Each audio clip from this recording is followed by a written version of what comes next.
Hey, what's up, Twitter? So this one is pro writers put their characters through fucking hell. Shout out to Arushi. What's up, girl? For inspiring this.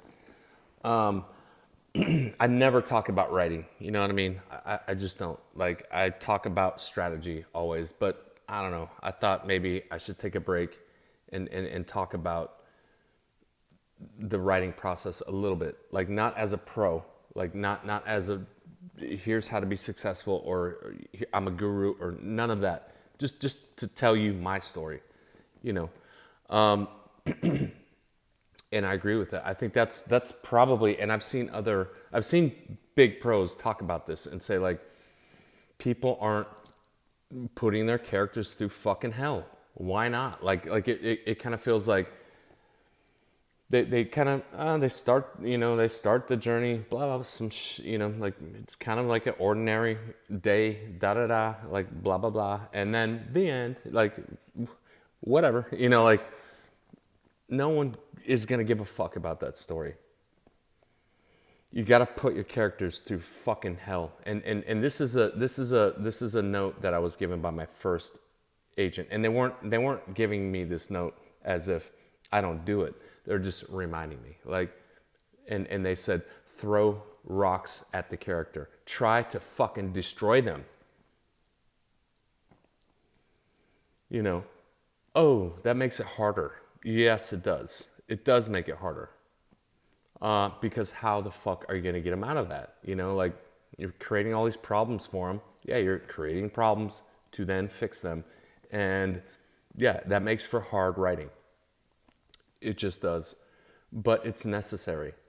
And why? Because do you remember the neutral days in your life? I mean, life is kind of like, to simplify, good, bad, and neutral. Like, the neutral days, we just throw that out. I don't remember my neutral days. Do you? I don't. Do you remember the day where you like went out and everything was like, it's fine, Why am I going to write about that? I think that's kind of what people are saying when they're saying that, like, throw shit in the way. Because life is compressed in movies. Like, that's one thing I've learned is in TV, it's compressed. So you get rid of all the neutral shit. You don't need it. No, and because no one cares, and because we don't remember those days. I don't. And let me tell you a quick story of the script that first got me signed ever to CAA. What was it about? Well, we open with these kids. Let me set it up, I guess, first of all. It was kind of American Beauty meets like 13, something like that. American Beauty meets 13 meets Kids, or something like that. Fucked up story.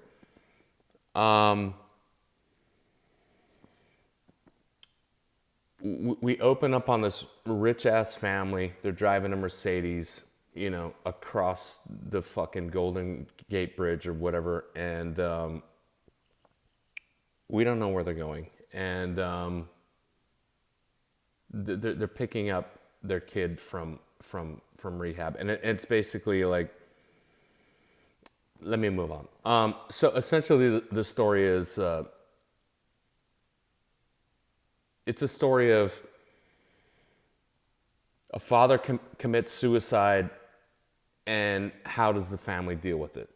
That's essentially the story. Real small, real dark, real ugly. But we start the story where I intentionally wanted us to hate these characters, to hate these people, and see them as entitled and rich and all of that. Very waspy family. People were shocked when I walked in the room. Brown guy wrote this, meetings I'm talking about. And these kids say, early on in the script, fuck him. And we don't even know at that point that their father committed suicide, but they're like, fuck him. He's a shitty person. That's why he did it. And then they say, why? But why didn't he leave a suicide note? This is what got me signed, dude. Let's go further.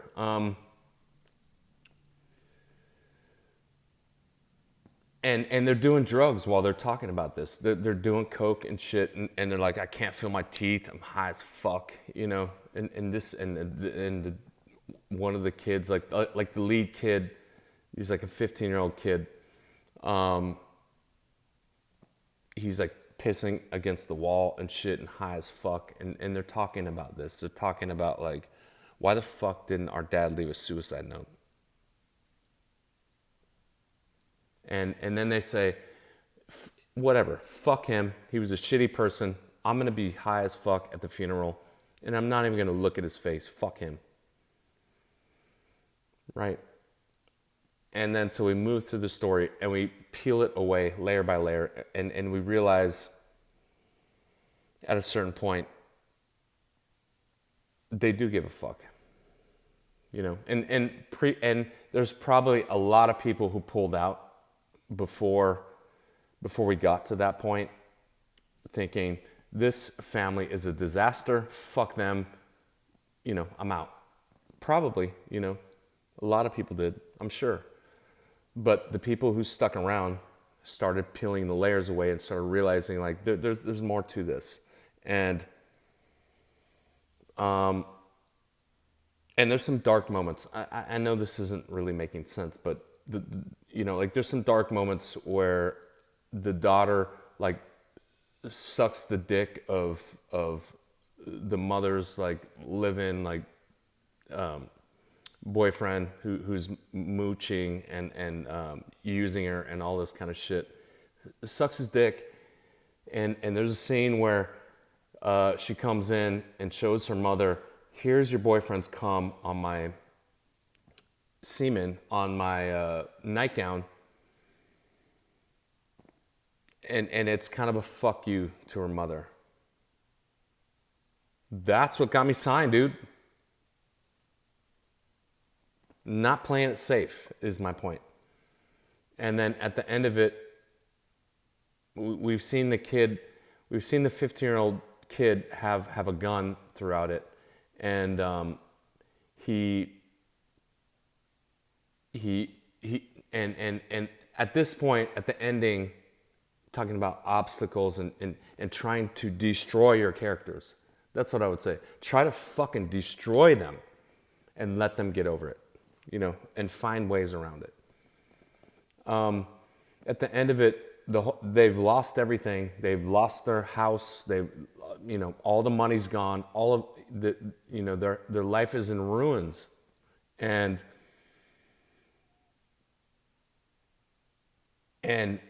we cut to a scene where the kid is the 15-year-old kid boy is. We've seen him with the gun. He reaches under a bed, and we think he's. And I forgot quickly. We figure out he's in rehab. He's in rehab, and a counselor comes in and says, "Hey, we need you to come over and do join the group. We start everything real quick around here, day one." And he's like, "Give me 1 minute." And so he's like, and so the counselor says, "If I don't see you in 1 minute, I'm going to come looking for you." And so then the kid reaches under the bed, and we think he's going to grab a gun to blow his fucking brains out. But what he does is he grabs a camera and starts shooting a video. And he's been shooting videos throughout this thing because that's kind of his hobby, And so he shoots a video, and we think he's making the video for his family, like the way he's talking as kind of inspirational for his family. But he's really making the video for himself and saying, if there's ever a day you think you can't make it, watch this video. He's saying that to himself. And at the end of it, the last line is, Your real life starts right now. Smash the black.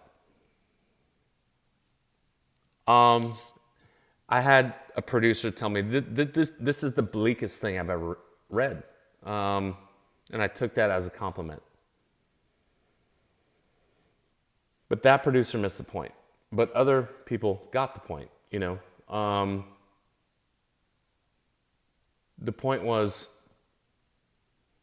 not necessarily a happy ending. The point was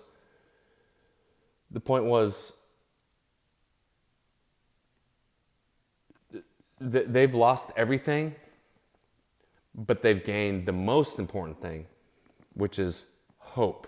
The whole family's in rehab now, but this is the first time they've had hope ever. And I guess it's fucking bleak as shit, right? Because they're all in rehab, they're all drug addicts and everything else, and this is what it takes, you know. And this is the first moment they have hope. But the message to the story is never give up. Never give up. So whatever, I thought it was worth writing, and it got me signed. And who did I come in through? Can I say it? It was Joe Cohen. CAA Joe Cohen. That's the very first person to ever like my shit.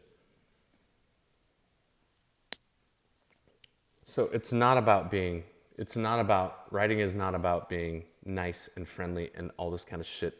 It's about being honest. You know? And it's about delivering on the page and leaving blood on the page, essentially. Blood, sweat, and tears, like we've heard that.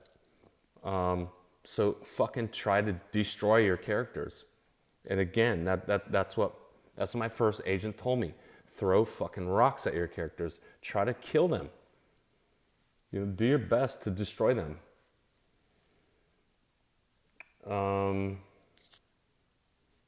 So that's my writing thought. That's one way you can spot amateur writing, is like nothing really happens. It's just kind of whatever. Pro writing is like fucked up shit is happening, but they make it around it somehow, you know. And at the end you're like, holy fuck, I can't believe they made it through that, you know. That's pro writing. So later.